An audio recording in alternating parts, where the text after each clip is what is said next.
მოგესალმებით, BMG წარმოგიდგენთ გადაცემა რედაქტორს, რომელსაც დღეს მე ჟურნალისტი ელენე გოგბერაშვილი გავუძღვები.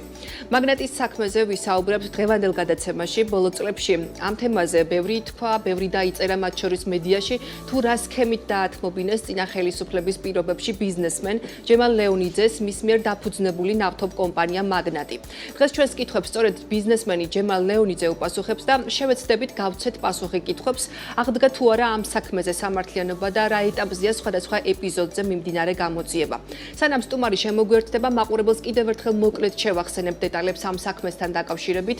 ბიზნესმენის წინააღმდეგ 2008 წლის ბოლოდან დაიწყო ბრძოლა კომპანიიდან მისი ჩამოშორების მიზნით, რაშიც როგორც ლეონიძე ამბობს, მაშინდელი თავდაცვის მინისტრის დავით კეზერაშვილის დაკვეთით პროკურატურასა და საგადასახადო ორგანოებთან ერთად კომერციული ბანკებიც, მათ შორის TBC ბანკიც მონაწილეობდა. ბიზნესმენის ჩვენებიდან ჩანს, რომ კომპანია მაგნატი მიზან მიმართულად გააკოტრეს, გაუფასურეს მისი აქტივები, თვითონ კი თაღლითობის ბრალდებით დააკავეს. საბოლოო ჯამში კი კომპანია გასხვისებული იქნა სან-პეტროლიუმ ჯორჯიაზე, მსგავსი მეთოდებით წაართვეს ლეონიძეს სხვა ბიზნესებიც, როგორც ის ამბობს, კომპანიას 53 ბენზინგასამართი სადგური, 4 ნავთობ ტერმინალი, 3 რესტორანი, მეფრინველების ფაბრიკა და სხვა მოძრავი ქონება გააჩნდა. მაგნატის საქმე ქართული ოცნების პარლამენტში შექმნილი წინა ხელისუფლების საქმიანობის შემსწავლელი დროებითი საგამოძიებო კომისიის განსახილველ საკითხებს შორისაც მოხვდა. როგორც ირკვევა, დავის საგანი მხოლოდ მაგნატის წართმევის საქმე არ არის, ბიზნესმენი ამ დრომდე ვერ ახერხებს მის მფლობელობაში არსებული სხვა ქონებების დაბრუნებასაც, მათ შორის საცხოვრებელი სახლის.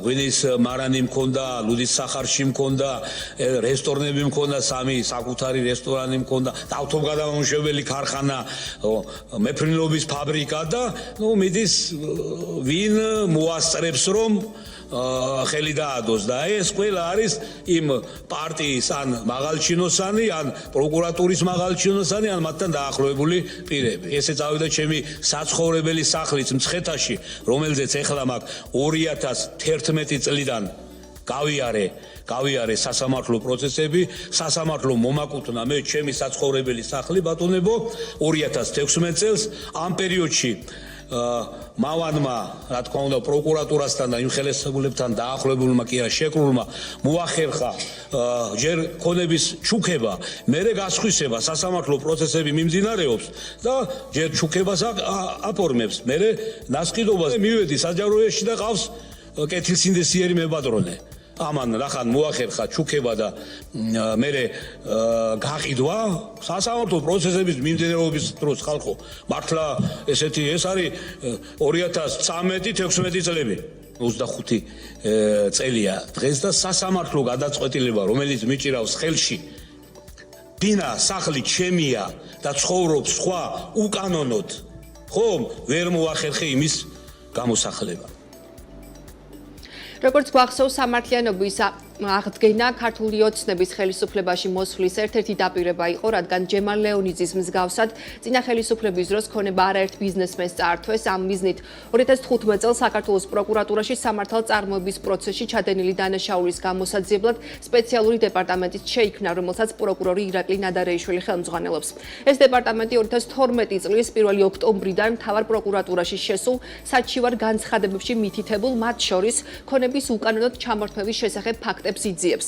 დეპარტამენტის შექმნიდან 2023 წლის ჩათვლით დაძარალებულად ცნობილი იქნა 480 პირი, რომელთაც ჯამში 66 მილიონ ლარამდე უძრავი და მოძრავი ქონება დაუბრუნდათ. თუმცა ბიზნესების ნაწილი კვლავ ელოდება დაძარალებულად ცნობას, მათ შორის ჯემალ ლეონიძეც. 2019 წელს მანამდე ბატონმა ნადარეიშვილმა რამდენჯერმე სატელევიზიო დაპირება მომცა, რომ ლეონიძის საქმე მალე ნახავს ღირს სინათლეს. 2019 წელს პროკურატურამ, მთავარმა პროკურატურამ სამხარაულის ეროვნულ ბიუროს მიცა შესაფასებლად ჩემი ქონებები და ბიზნესი. 2019 წელს, 2025 წელს მივიღეთ პასუხი. სამხარაულის ბიურო, ბატონი ივანიშვილია გვარად თემური თუ შოთა არ მახსოვს, რომელმაც ადვოკატთან შეხვედრის დროს მითხრა, მე რასაც მინდა დავწერ ამ ნაწარმოებშიო, მიცა პროკურატურას ესეთი პასუხი.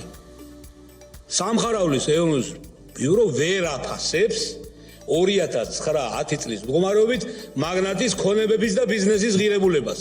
აი ესე მიმდინარეობს ჩემი გამოძიების პროცესი. 2025 წელს 7-6 წლის მერე. 6 წლის მერე. აქედან გამომდინარე პროკურატურას თქო მომეცი დაზარალებული სტატუსი. კაცო, თუ მე მაღიარე, რომ უკანონოდ დამაკავეს.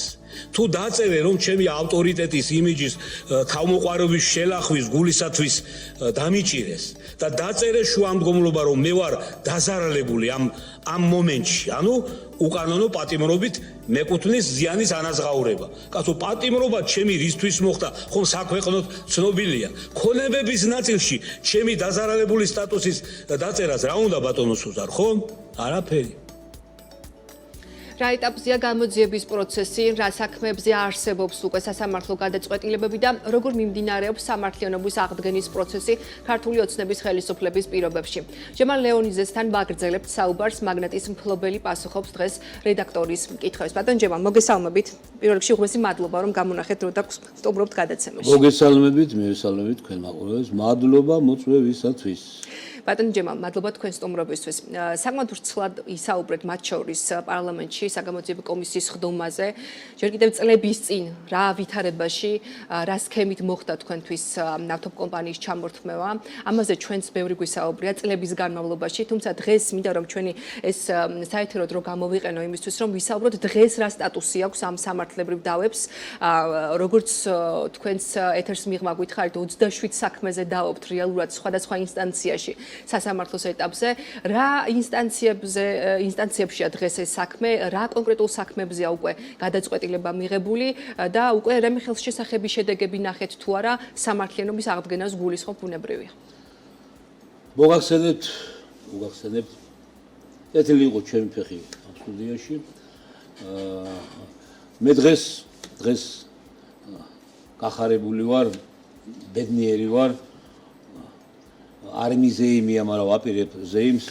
ძალიან მნიშვნელოვანი საქმე მოხდა ეპიზოდი ჩემ ცხოვრებაში, რომ ჩემი კომპანია მაგნატი დღეს სასამართლომ ბატონი მოსამართლე ბერაიას თავმჯდომარეობით გამოაცხადა საჯარო რეესტრში აღდგენასთან დაკავშირებით. ანუ ის კომპანია, რომელიც 2009 წლის ოქტომბრიდან გაკოტრების რეჟიმში შევიდა და მერე რა მოხდა და როგორ მოხდა ეს დიდი ისტორია, დღეს სააპელაციო სასამართლომ უზენაესი სასამართლოს დავალებით მიიღო უპრეცედენტო გადაწყვეტილება ჩვენს ქვეყანაში. მსგავსი არ ყოფილა, მკვდარი გააცოცხლა.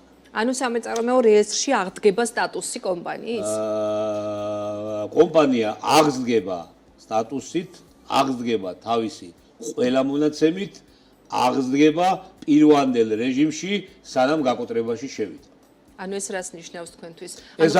ეს არის კომპანია, რომლის მართვა და მართვაზე უფლება გვექნება ჩვენ დამფუძნებლებს, მეპატრონეს, ჩვენი გადაწყვეტილებით არჩეულ დირექტორს და არ ჩაერევა საახსოვრო ბიურო თუ გაკოტრების მეურვე ამ საქმიანობაში. ბატონ ჯემალ, რა ქონებებია ახლა მაგნატის ქვეშ და ამ გადაწყვეტილებით რა იცვლება, ამიტომ გეკითხებით. ამ გადაწყვეტილებით იცვლება ძალიან ბევრი რამე. ფაქტურად ჩემი საქმე 180 გრადუსით შემოტრიალდა.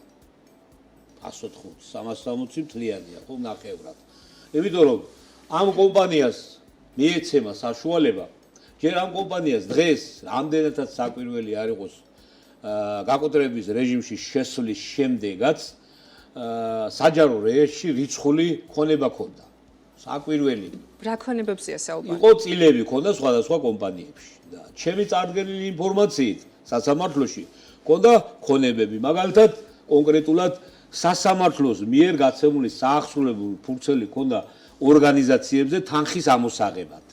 ქონდა მიწა, თქვათ, საჯარო რეესტრში ნახილობის ხელშეკრულება გაფორმებული, მაგრამ არარეგისტრირებული და რეგისტრაცია ვერ მოახსნა და ასე მსგავსი ქონდა სასესხო ხელშეკრულებები საკმაოდ სოლიდურ თანხებზე, რომლის ამოღება მაშინდელმა მენეჯმენტმა ვერ მოასწრო და გაკოტრების მმართველობამ არ გაითვალისწინა ეს აქტივები. ეხლა ჩვენ უკვე მოგვეცემა ჩვენი ძალებით. ნახოთ თუ ვინმე დაგვაფინანსებს. ალბათ გამოჩნდება კეთილი ადამიანი ამ ქვეყანაზე და ყოველთვის იმედი მაქვს რომ ცოტა არ არის ამ ქვეყანაზე კეთილი ადამიანები, ვინც ჩვენ დახმარების ხელს გამოგვიწვდის და ვთავაზობთ ყველას, ვინც ამ აღდგენის პროცესში მონაწილეობას მიიღებს, გარანტირებულად ქადებული თანხების დაბრუნებას, ჩემო ბატონო, მონაწილეობით, რა თქმა უნდა, ურთიერთშეთანხმებული პროგრამით, პროექტით. ანუ შეიძლება თქვენ დაუბრუნდეთ თქვენს პირვანდელ საქმიანობას, პირველ საქმიანობაზე დაბრუნებამდე უნდა მოხდეს კომპანიის აქტივების უძრავი და მოძრავი ქონებების აღრიცხვა ამ კომპანიას. თანხა, რომელიც არ მინდა ეხლა კონკრეტულად იქეთკენ გადავიდე, წაიღეს ის ქონება, რახან იმ ქონებაში არც ერთი თეთრი არ გადახდილა, უნდა დაუბრუნდეს ამ კომპანიას. ანუ მათ შორის ის ბენზინგასამართის სადგურები, რომელიც ყველაზე დიდი მოცულობითი თანხით, სტრატეგიული მნიშვნელობით კომპანიისთვის არის ნავთო პროდუქტების იმპორტთან და რეალიზაციასთან დაკავშირებული უძრავ-მოძრავი ქონება. კი ბატონო ჯემალ, აქამდე ეს თქვა მაინც პრეცედენტულია გადაწყვეტილება ამ საქმეში, დღეს მიღებული გადაწყვეტილება, ანუ ეხლა თითქმის როგორც ამბობს 180 გრადუსით იშლება რეალურად და სხვა ეტაპზე გადადიხართ დავის ნაწილში, შეგვიძლია ესე ვთქვათ და დღეს აი სხვა საქმებთან დაკავშირებით თუ არსებობს ასევე სასამართლოს გადაწყვეტილებები, რომელიც ასევე დაგეხმარებათ აი ამ თუნდაც უძრავ-მოძრავი ქონების უკან დაბრუნებაში, რომელსაც ითხოვთ. ეხ შევახსენებთ კომპანია მაგნატს რაც შეეხება დღეიდან უკვე მხარე ხდება საგამოძიებო პროცესში. არ იყო კომპანია ზაობდი დამფუძნებელი. კომპანიას რომ დაემართა ის რაც დაემართა, კომპანია ვერ დაობდა თავის სახელით. თუმ არ იყო საჯარო რეჟიმში. ზაობდი მე. ეხლა უკვე გამოძიებას ხელახლა მიმართავს. ხელახლა კი არა თავიდან მიმართავს მაგნატი თავისი სტატუსით სამეწარმეო სუბიექტი როგორც მოითხოვს იმ კონკრეტულ საქმეებზე რეაგირებას, რაც მაგნატს გადახდა და მოითხოვს თვითონ და არა ჯემალ ლეონიძე. ანუ თავიდან იწყებთ ამ დავაში შესვლას შეიძლება თავიდან იწყება, მაგრამ ბევრი ეტაპი გავლილია, ბევრი კი არა, ძალიან ბევრი. ფაქტურად მაგნატი ჩაენაცვლება ჯემალ ლეონიძეს გვერდში დაუდგება, როგორც სამართალ მემკვიდრე კი არა, რეალური პატრონი მონაწილე ამ ბიზნესის და ქონებების. კი ბატონო ჯემალ, მთელი ამ ბოლო წლებში ეს მიმდინარე პროცესი იყო. ანუ აქამდე რატომ მოვედით? დღეს არის 2025 წელი, ხო? აი ამდენი წლების განმავლობაში, ანუ რატომ ვერ მივიღეთ ის შედეგი, რეალურად რასაც ველოდებით და თქვენც როგორც ამბობთ, ზედაპირზე დევს მოკლედ ყველაფერი რეალურად რა ხდებოდა ამ საქმესთან დაკავშირებით. ანუ რატომ ვერ აღდგა სამართლიანობა ამდენი წლის განმავლობაში, რა უშლიდა ხელს ამ პროცესს? მოგახსენებთ ქალბატონო. მე რომ ჩემი საქმის განხილვა მორჩა ხსენებულ საპარლამენტო კომისიაზე, საკმაოდ ემოციური და დამღლელი იყო ჩემთვის ეს ყველაფერი ხელახლა გახსენება თან ასეთი ფართო აუდიტორიის წინაშე, მე კომისიას მივმართი. აი გთხოვთ ადამიანურად მეთქი, რომ ჩემი ეს ასეთი სიმძიმის, მე მძიმე საქმეს ვარქმევ ჩემსას, ჩემზე გადახდენილი და ჩემ ოჯახზე ისტორიებიდან გამომდინარე, მოდი გააჩერეთ და დაამთავრეთ ის საკითხი, რითაც დაიწყო ამ კომისიამ ამ სტატუსით მუშაობა. ეს გახდათ ნაცმოძრაობის რეჟიმის გასამართლება. რომ გასამართლეს ნაცმოძრაობის რეჟიმი და ის მაღალჩინოსნები ყოფილი და არანაკლებ დღესაც საპასუხისგებლო თანამდებობიდან ჩამოშორდნენ მენეჯმენტს ყველა სამინისტროში აბსოლუტურად. ერთში კი არა, ყველაში მე არავის დახმარება არ მინდა. ჩემით გავიკვლევ გზას. ანუ გაგეცით პასუხი, ხო?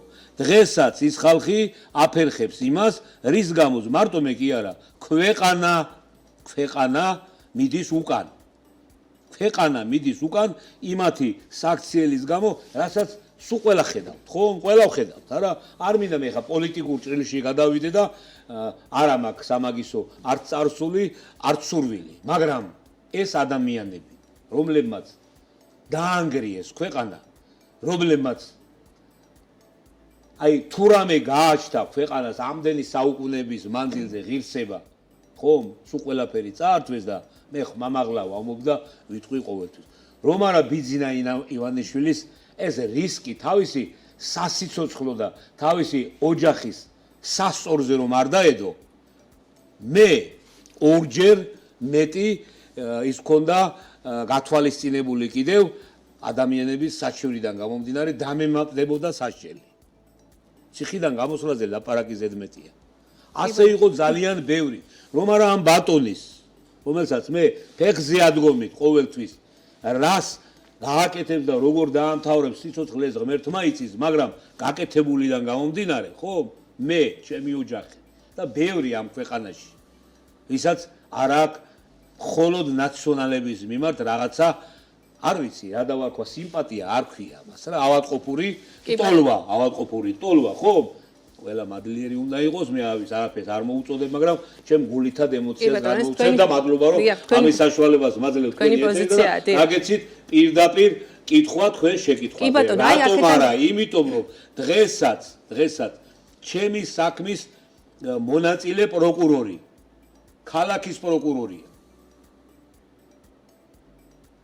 ადამიანები, რომლებმაც მე უსმენდით ჩემ სხდომაზე სიტყვას, ჩემი ოჯახის წევრების შვილის დაპატიმრებაში მონაწილეობა მიიღეს, შეიცვალა ხელისუფლება და უბრალოდ დეპარტამენტის ხელმძღვანელი პოლიციის უფროსი გახდა. კი ბატონო, აქედან გამომდინარე ბატონო ჯემალ, ესეთი კითხვა მინდა დაგისვათ, რა იმე კონკრეტული მოლოდინი გაქვთ თუ რა ამ საგამოძიებო კომისიასთან დაკავშირებით, აი თქვენი როლი რა იყო ამ შემთხვევაში, როცა თქვენ იქ დაგიძახეს და მოყევით რეალურად რა ხდებოდა წინა ხელისუფლების დროს, თუ ისე ვის ადამიანები არიან სასამართლო სისტემაში, რომელსაც წლების წინ ძალიან დიდი წვლილი მიუძღვით თქვენ ასე ვთქვათ საქმესთან დაკავშირებით, რაზეც ახლა თქვენ დაობთ. გაქვთ თუ არა რეალური მოლოდინი, რომ ამ კომისიის ფარგლებში რაიმე შეიცვლება? ნუ გასაგებია რომ ამ კომისია რატომაც შეიქმნა, თუმცა აი თქვენ კონკრეტულად რა მოლოდინი შეიძლება გქონდეთ აი ამ კომისიის მუშაობაზე? მე მაქვს დიდი მოლოდინი. კომისიის შემადგენლობა თავმჯდომარის ხელმძღვანელობით იძლევა იმის რეალურ იმედს, რომ აქ მიკერძოება არ იქნება. აი ყველაზე მთავარი ეგ არის. მიკერძოება არ იქნება. არავინ არ დამალავს ხაზარაძეს, როგორც კვირიკაშვილმა დაამალინა შოთაძეს. შოთაძემ თავის ქვემდებარე ორგანოებს. ეს აქ არ მოხდება. ამის იმედი მაქვს. რომ იქნება ყველაფერი ნათელი, ყველაფერი იქნება გამჭვირვალე და მე რომ მეწვია რომ ჯემალ ლეონიდე შენ ტყუილად ლაპარაკობდა არ ხარ მართალი, მე თავდაღუნული გამოვალ და ბოდიშს მოუხდი ყველას რომ დრო დაგაკარგვინეთ მეთქი. ანუ დაუჯერებ, მჯერა და დაუჯერებ. ბატონო ჯემალ, თუ ეს ხალხი ისე ამ სისტემაში არიან და ამ სისტემის ნაწილი არიან, ანუ აქედან გამომდინარე დაგისვით ეს კითხვა, თუ ეს საქმის ეს დეტალები ისედაც აქამდე ზედაპირზე იდო, აქამდე რატომ არ იქნა ეს გადაწყვეტილება მიიღებული ამდენი წლის განმავლობაში? და რატომ გახდა ეს კომისიის ფარგლებში თუნდაც განხილვა ამ საქმის? მოგახსენეთ რაღაც ნაწილი, ხო? იმიტომ რომ დღესაც ჩარჩენილი ის რაც ქარიშხალი, რაც არის ამ ყველა სისტემაში, დღესაც დიდი დოზით ღებულობს მონაწილეობას აი ესეთი საქმეების გადასაწყვეტს. ახლა თქვენ წეღან ბრძანეთ ასეთი მონაცემები, რომ ბატონი ნადარაშვილის ორგანიზაციამ 400 დავიდან 60 მილიონის ქონება ამოიღო. მარტო ერთი ჩემი დავიდან 100 მილიონი დოლარია. სამჯერ მეტი იმაზე, რაც ამოიღო ნადარაშვილმა 400 კომპანიიდან, ხო? რატომ არ ამოიღო? რატო ვერ გააკეთა? რატო ვერ დაამთავრა ის საქმე? მე ვამბობ ხმამაღლა კვირიკაშვილის, მაშინდელი ბატონი პრემიერ-მინისტრის ხელმძღვანელობით, როცა ბატონი შოთაძე იყო გენერალური პროკურორი, მე მეუბნებოდნენ რომ შოთაძე სანამ იქნება ხაზარაძე არაფერი არ ექნება საფრთხე. პირიქით შეიძლება დიდება და პატივი მიიღოს ამ ქვეყანაშიო. აი ამან ქნას უყველაფერი ჩემო ბატონო. და ამან დააკონსერვა ის საქმეები და ამან მოუტანა დღევანდელ ჩვენ მართველ ძალას ის განაწყენებული საზოგადოება და საკმაოდ საკმაოდ კანონიერად და სამართლიანად განაწყენებული მე მადლიერი მარმეთქი ვერ ვიტყვი, იმიტომ რომ რაც მე დღეს ჭირს თქვენი შეკითხვიდან გამომდინარე, კაცო 400 საქმე თუ გამოიძიე, ჩემი გამოძიებული საქმე რატო არ დაამთავრე? და ვამბობ ბოლოს თქვენ შეკითხვაზე კიდევ ცოტა სხვა მიმართულებითაც დამისვით ამ საქმესთან დაკავშირებით, სანამ თლიანად არ მოხდება ნაცმოძრაობის რეჟიმის გასამართლება. მე არ ვამბობ რომ უეჭველად, აი ცუდი, სანამ იქ ეხლა არ მინდა ვთქვა, ხერხეულიძე გამოდის და ამბობს რომ თეა წულუკიანთან როგორ მივა გამოკითხვაზე, ქალბატონო, ჯერ ქალბატონია და ქალბატონს პატივი უნდა სცენ, ხო? და მეორე ეხლა გვარის ჯობი ხარ, იმითი, ამითი თუ ან ეს სიტყვა, ამ სიტყვის თქმა საქვეყნოდ, რომ თავისიანების გული მოიგო, ხო, რომ თეა წულუკიანთან იმიტომ არ მივიდა, რომ ეკა ხერხეულიძე არის მიშა სააკაშვილის მეგობარი. როგორი მეგობარი ქვეყანა მიცის, ხო? არ შეიძლება ესეთი, სანამ ეს ამათ, აი კოჰაბიტაცია დაიწყო და ამოიდგეს ენა. მანამდე მე ვახსენე რამდენჯერ გამოძიების პროცესში მილოცავდა ყველა რომ ჩემი საქმე დამთავრებული იყო და გამოცხადა კოჰაბიტაცია, შემოიდო თაროზე საქმე და მიყვა და მოვიდა აქამდე როგორც მოვიდა. კი ბატონო, ბატონ ჯემალ, სხვა საქმეებზეც მინდა გკითხოთ, აქ არ იყო მხოლოდ ნავთობკომპანიის ჩამორთმევის საქმე, თქვენც აღნიშნავთ მათ შორის კომისიის ფორმატშიც ისაუბრეთ, რომ ეს იყო მათ შორის მეფრინველობის ფაბრიკა, რამდენიმე რესტორანი, ნავთობბაზა, ასევე აი რა ხდება ამ კონკრეტულ ქონებებთან დაკავშირებით, სინქრონში ასევე თქვენ საუბრობთ თქვენ საცხოვრებელ სახლზედაც და აი მართლაც გაუგონარია რეალურად სასამართლო პროცესის მიმდინარეობისას როგორ შეიძლება მისი ასე ვთქვათ ნასყიდობით შემდეგ უბრალოდ ჩუქებით და შემდეგ ნასყიდობით სხვა მფლობელი ყავს, როგორც თქვენ თავად ამბობთ.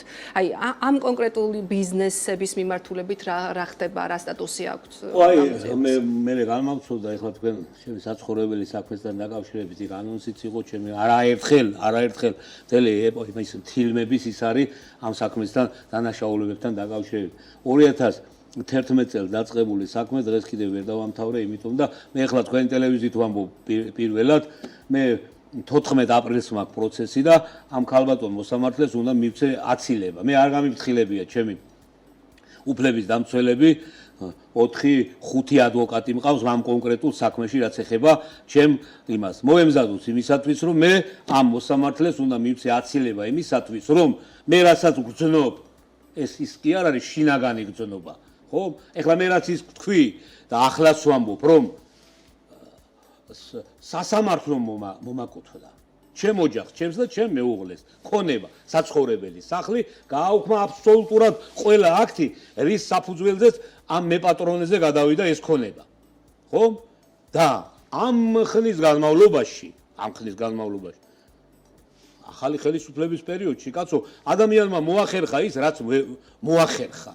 ეხლა თვითონ მოსამართლე იქ ვინც ეს გადაწყვეტილება მიიღო, ხომ არ მეტყოდა დაუყადაღე ქონება რომ არ გაგექცესო. მე ვერ შევძელი ამის გაკეთება, ჩემი მაშინდელი არ ვიცი რას და როგორ დავაბრალო, მაგრამ ხომ ხედავ სასამართლო 2016 წლიდან მიმდინარეობს ეს სასამართლო, სადაც ვითხოვ ამ ვითომ ნასყიდობის გაუქმებას კონკრეტული მუხლების საფუძველზე რა. და ხედავ ადამიანი მოსამართლე რომ რის საფუძველზე მოხდა გადაფორმება თუ საკუთრების აღრიცხვა ამ ახალ მეპატრონეზე და იქ ჯერ კიდევ ძველი ცხოვრობს. ის ქალბატონი იქიდან არ გამოსულა. ცა ქუდად არ მიაჩნია და დედამიწა ქალამნად. რა უნდა გაუკეთოს ჯემალამ იმას, როცა აემდენი ნაცნობი ყავს თუ სასამართლოში, თუ პროკურატურაში. კანონი იმათვის არაფერი არ არის. ესეთი ადამიანებით არის ეს სისტემა დაკომპლექტებული. აი იმედი რა ნაწილში აი იმედი იმაზე მაქვს და მე გითხარი დავტოვე ეს სიტყვა იმ სხდომაზე, როცა გამოვდიოდი. მივმართე პირდაპირ თავმჯდომარეს, ქალბატონ თეას, რომ მე ჩემ დღევანდელი საქმის, აი დღეის ამას იქით გაგრძელებაზე უარს ვამბობ, ოღონ ამ დროში 3 თვე პლუს 3 თვე აქვს, ხო? თქვენ მოახერხეთ და ნაციონალური მოძრაობის რეჟიმი გაასამართლეთ და რეჟიმი რომ გასამართლდება, მე არავის დახმარება არ მინდა, როცა პროკურატურა განთავისუფლდება იმ ნარჩენებისაგან, როცა სასამართლო განთავისუფლდება იმ ნარჩენებისაგან, ხო? როცა ფინანსთა სამინისტრო განთავისუფლდება იმ ნარჩენებისაგან, მე კი არა. არავის არაფრის საფრთხე არ ექნება. სასამართლოს ექნება რეალური მშველების და გადაწყვეტილების მიღების უფლება. დღეს არა აქვს. გეთანხმებით, ბატონ ჯემამა, თუმცა საკმაოდ რო გავიდა ქართული ოცნება არის ხელისუფლებაში, ამის ნება რო ყოფილიყო, აქამდეც ეს ნება, ახლა უნებობა ვინ დააწესა ხომ, კარგად ხედავთ, აბა ამ პატრონებმა, ხო? აქაური ჩვენი მაშინდელი პარლამენტი და დღეს ოპოზიცია თავისით ვერავითარ გადაწყვეტილებას ვერ ღებულობდა, ხო?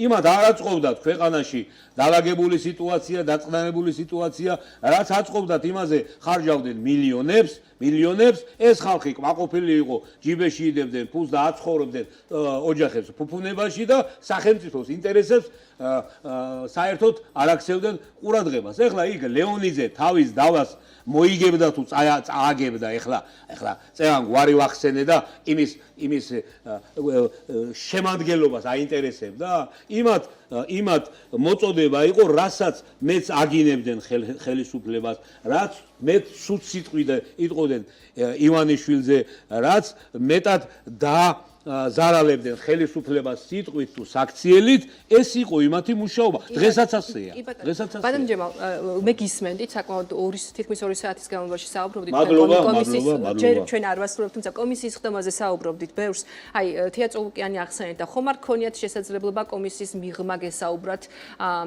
მასთან აი იგივე სასამართლო სისტემასთან დაკავშირებით ამასულებებს მიმართულებით არა ისე მქონა ცოტა დრო იმისათვის რომ განცხადების შემიშეტანილი განცხადების გარშემო მესაუბრა და ეხლა განცხადებაში ყველაფერს ვერ ჩაატევ და ვერ ჩაწერ ხო? ეს რაც კომისიას წარუდგინეთ. რაც კომისიას წარუდგინეთ. ეხლა დანარჩენი მე ეხლა ასეთი სივრცეში ვერ შევიჭრები. პრეტენზია არ მაქვს მე მაგაზე, მაგრამ თუ ვინმე რამეს ვკითხავს, მე რაც ვიცი ყველაფერს შემიძლია რომ თქვა რაც ქვეყანას და ხალხს გამოადგება რა. კი ბატონო, ბატონ ჯემალ. არა, ბოდიში, ამ დროს ყველაფერი იცის. კი ბატონო. ყველაფერი. ბატონ ჯემალ, თქვენი სხვა ქონებები ახლა ვის ხელშია? იგივე მეფრინველობის ფაბრიკა, რესტორნები, რამდენიმე რესტორანს ფლობდით თქვენ და რომლის ჩამორთმევაც ასევე მოხდა. ყველა არის მე ყველა გამოსვლაზე ბევრ ტელევიზიაში მიწევს. ეხლა კი არა საერთოდ ბატონობიდან გამოსვლის შემდეგ ინტერვიუს მისცემა და რიგით ადამიანზე და რიგით ბიზნესმენზე არავიზე არ ყოფილა გადაცემული ჩემი ქონება. ყველა იყო იმათთან დაახლოებული მედროშე ოჯახის წევრი ან თვითონ იყვნენ იმ პარტიის წევრი ან მაღალ ჩინოსნები. ეხლა კონკრეტული გვარების დასახელება თუ გინდათ ვიტყვი, მაგრამ რა მნიშვნელობა აქვს? ბატონ ჯემალ, რატომ გეკითხებით იცით? იგივე დერეიშვილის უწყებას ამ შემთხვევაში სპეციალურ დეპარტამენტს გულისხმობ პროკურატურაში, როცა ასე ვთქვათ, ქონდა მედიას საშუალება გვეკითხა რა ტიპის ქონებებზია რეალურად საუბარი, რომელსაც უბრუნებენ ბიზნესებს, ხო რა პრეცედენტები შეიქმნა. ისინი ამბობენ, რომ საუბარია მხოლოდ იმ ტიპის ქონებებზე, რომელიც იყო სახელმწიფოს ბალანსზე და ის ქონებები, რომელიც გადაფორმებულია, სხვადასხვა მყიდველი ყავდა, შეიძლება სრულად კანონიერი მესაკუთრე ყავს, დღეს საკმაოდ რთულია ამ კონკრეტული ბიზნესებზე, დღეს არ გადაწყვეტილება მიიღოს პროკურატურამ. ამიტომ გეკითხებით, დღეს თუ თქვენს ასე ვთქვათ ბიზნესებს ყავს კონკრეტული მფლობელი, როგორ წარმოგიდგენიათ ამ ქონებების უკან დაბრუნება? აი ამაზე მინდა თქვენი პასუხი. მოგახსენეთ, უბრალოდ მარტივად სხვადასხვა ცნება, ქონება და ბიზნესი. ბიზნესი კეთდება ქონებით. ხო? და ამ ეს ქონება ვის ხელში იქნება, ეს ბიზნესი მაინც გაკეთდება. ხო? გაკეთება ან წარმატებულად, ან წარუმატებლად. მე რომ ვაკეთებდი ბიზნესს, მე ჩემი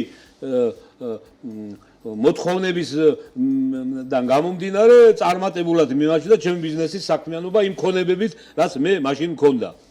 ეს აქტივები, ქონებები წაიღო TBC ბანკმა და მე გამოაცხადა, მეც მითხრა პატიმრობიდან გამოსვლის შემდეგ, რომ ჩვენ ვერ მართეთ ეს ქონება და იძულებული გავხდით ღმერთისთვის გვეჩუქებიაო გეზერაშვილისთვის. ეხლა გეზერაშვილი ღმერთია სოფლიოში ამდენ საქმეებს ალაგებს და ასეთნაირად კაცზე ამბობენ რა გამოძიებით დადგენილებს ქართულ ჯარს ფული მოპარა კაცო ქართულ ჯარს მოპარა ფული და იმით ბიზნესები გააკეთა და მე ეხლა იმასთან დავაში ხომ